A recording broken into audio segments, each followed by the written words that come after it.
Itong awiting ito ay hangaw sa tunay na pangyayari tungkol sa ating kapaligiran at sa ating kalikasan.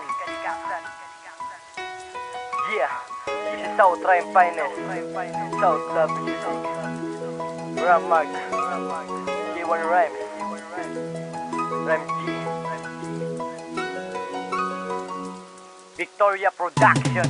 Merong mga problema na hindi pa nasolusyonan. Ang kalikasan ay wala pa rin sa kaayusan. Mga basurang nakakalat sa paligid, di maayos. Ang pagsira ng bagyo sa kalikasan di matapos. At paano makakaraos kung merong namiminsala? Tayo din ang may mali, tayo rin ang nagkasala. Dahil sa mga pinsala na ating ding natamo, sino ba ang may gawa at sino ba ang pasimuno sa mga nagaganap sa ating kapaligiran? At ang maayos ating bayan parang kabaliktaran. Wala pa bang kaayusan na makikita sa ating bayan? Marami nang natamaan, di pa nila namalayan ng iba't ibang sakit na kumakalat sa mga tao. Wala bang pagtutulungan upang bayan ay magbago at maging maayos na pati mga karagatan? Mga basura na di dapat kinakalat sa daan. Nag-iisang mundo ating patnubayan, huwag nating pabayaan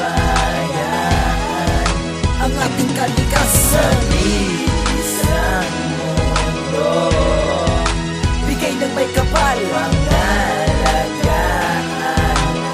pangalagaan natin ang kalikasan. Yaman na dapat nating ingatan, pero bakit puro basura ang nasa daan? Marami na ng Pilipino ang naaapektuhan, pero hanggang ngayon wala pa ring pagtutulungan. Mga basurang nakakalat na nagdulot ng baha. Bawat bagyong dumarating marami ang napapaluha. Pilipinong nasasalantaan ng ilang bagyo, pagkasawi sa mga kababayan ang dulot nito. Bakit ganito? Parang kulang sa kalinisan ang bayan. Wala nang rumirespeto sa ating kapaligiran. Mga halamang sinusunog, mga punong sinisira, mga dagat at ilog na di malaman ang itsura. Mga pete na basurang nakakalat sa tabi, mga usok ng pabrika na talagang napakagrabe. Di mawari kung anong nangyayari sa ating bansa. Hindi na ba kayang pigilan bagyo sa pagsalampak? Nag-iisang mundo ating patnubayan, huwag nating pabayaan ang ating kalikasan. Nag-iisang mundo, bigay ng may kapal,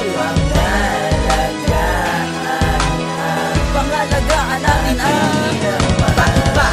Gato na ating kapaligiran, marami ng basura ang nakasagabal sa daan. Hindi na ba malulunasan ang lason sa kalikasan? Inaanod ang basura sa bagyong may kalakasan. Di mabawasan ang problema na dulot ng pagkasira. Bagyo na karumal-dumal, grabe kung makapanira. Mga bahay na sinira, mga buhay na tinapos, mga pananim at palay na hindi na maaayos. Tayo rin ang may mali at tayo rin ang nagkasala. Tayo ang may kasalanan kung bakit napipinsala ang ating nakalikasan na hindi nalilinisan. Ilang miyembro pa ng pamilya ang mababawasan. Tigil na ang kalokohan at gawin nating maayos. Dapat pahalagahan ang pinagkaloob ng Diyos upang tayo makaraos sa mga sakuna at ang ating kalikasan ay maging maayos na. Nag-iisang mundo ating patnubayan, huwag nating pabayaan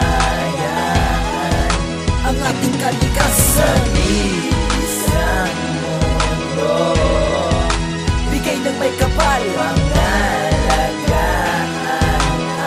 pangalagaan natin ang nag-iisang mundo ating patnubayan, huwag nating pabayaan ang ating kalikasan. Nag-iisang mundo, bigay ng may kapal,